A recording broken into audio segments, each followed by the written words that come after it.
У нас композитора и контрабасиста, в том числе, это Петрис Паскс. Это композитор латышского происхождения, и он, кстати, все еще жив, ему 78 лет. И он написал чудесное произведение под названием «Бас-трип». Когда я его разбирал, я сначала был так удивлен, ну как удобно все играть, все под пальцы ложится. Потом посмотрел историю композитора, это контрабасист. Ну тогда стало все понятно сразу. Поскольку это у нас последнее произведение, может, у кого еще есть какие-то вопросы по поводу этого инструмента, либо вообще о жизни музыканта, тяжело ли жить музыкантом. Да.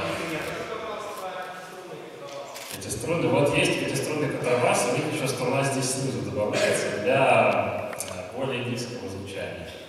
Я сам себе так хочу такое приобрести в каком-то будущем, но пока довольствуемся этим. Так, тут еще хотел кажется. Так, вот.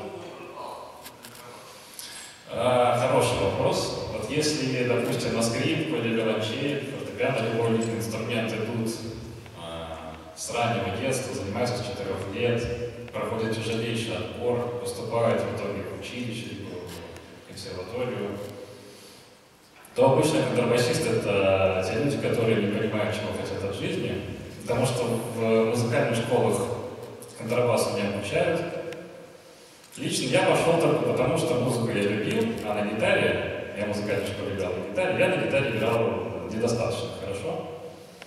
И мне предложили поступить с нуля на контрабас. И с тех пор я живу, творю, вытворяю.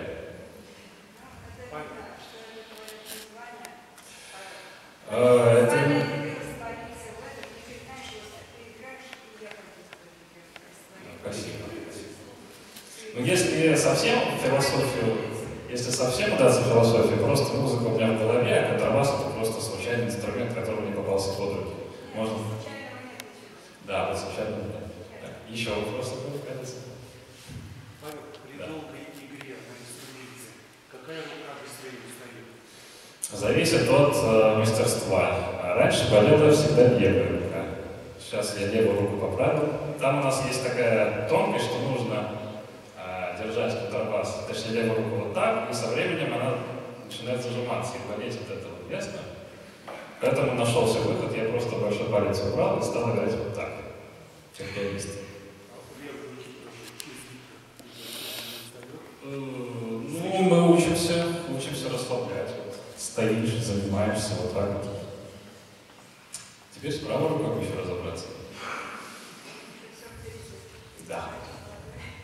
Вот, еще очень важный момент, связанный с выступлениями, это волнение, конечно же. Я помню, когда я первый раз играл на контрабасе, на зачете, это выглядело вот так. К сожалению, с годами не проходит, так же стоишь, волнуешься, потому что вы приходите послушать музыку, а перед вами стоит контрабасист, который не понимает, что здесь делает. Поэтому всегда волнение присутствует. Даже, по-моему, пили таблетки сердечные, чтобы успокоиться как-то. Ну и сейчас, когда я большой дядя стал, уже многое пройдено. Ну, на самом деле, главный секрет для меня — это я просто понял, что я играю не очень хорошо. И я с этим смирился. И после этого тоже пошло. Я просто играю как умею. А остальное уже это на ваш суд.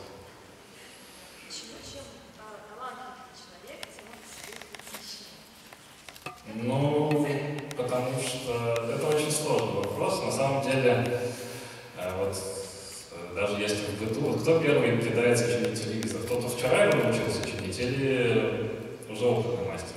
Потому что опытный будет задавать слишком много вопросов. Когда сломался, что случилось там, давно ли было? А новичок, давай я починю раз и ну теперь точно ремонт.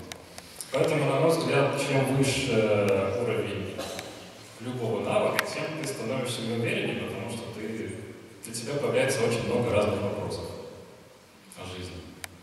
И не всегда на них находятся ответы. Поэтому я до сих пор тоже не уверен в себе, хотя пытаюсь, конечно, это скрыть, но от вас, я думаю, не скроешь. Так. Как еще?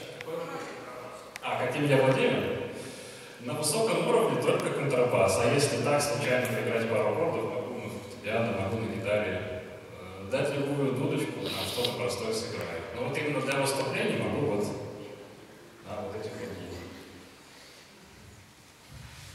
Так, ну если вопросов больше нет, тогда давайте послушаем произведение Беатрикса Васкса. Оно, кстати, написано для контрабаса соло. И это единственное произведение, которое вот меня ставило, именно среди контрабасистов, оно ставило